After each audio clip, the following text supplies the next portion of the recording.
Yeah, it's just padding, isn't it? It's just me warming up my vocal cords. So let's I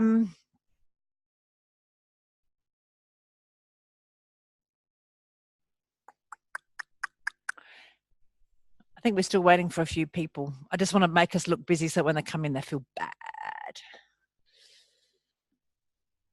And we're going to work in small groups with that ATM a little bit.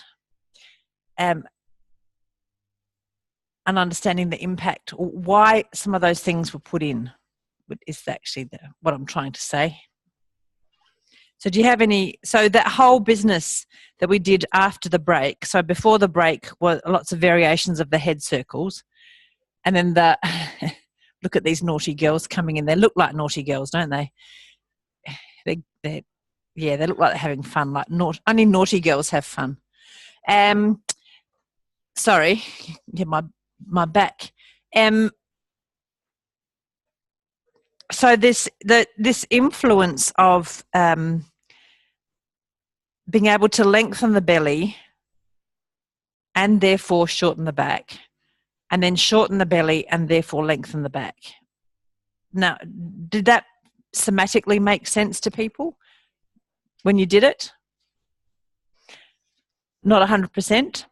So what I would like you to do is find a partner and watch them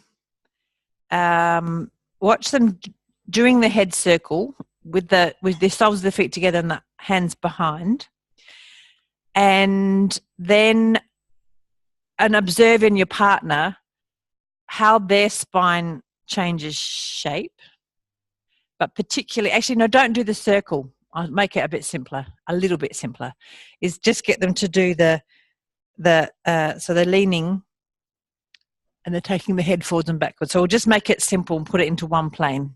Yeah.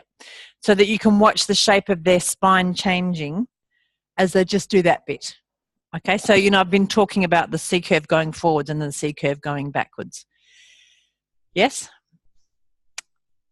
So I want you to watch them doing that and seeing where you think the C curve is really clear and where it's not so clear. And then ask them to lie down on their back. Just trying to think through until I'm this is improvisation.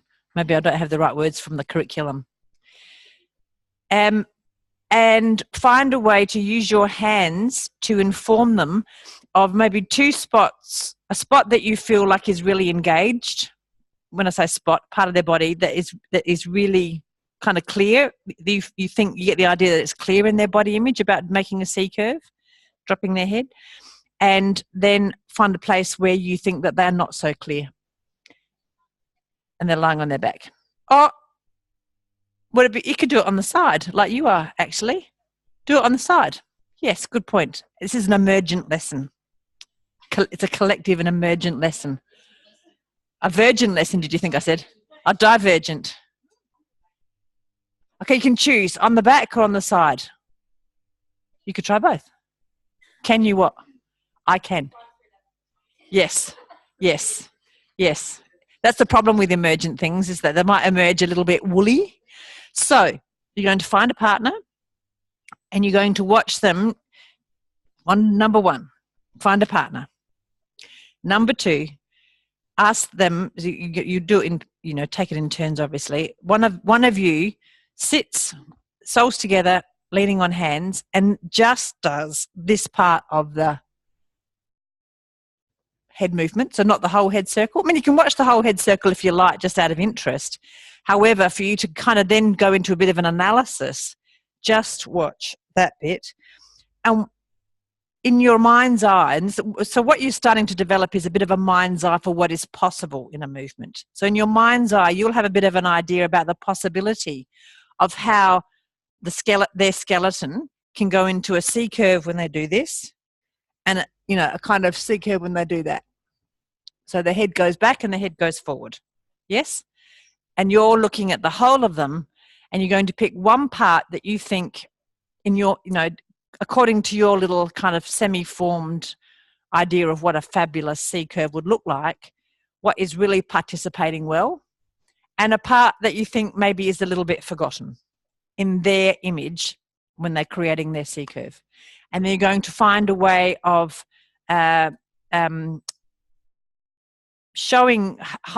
that part to them without, again, this is not using your voice, because I always just say, you know, Chelsea, your sternum is fantastic. The way it drops in and pops out.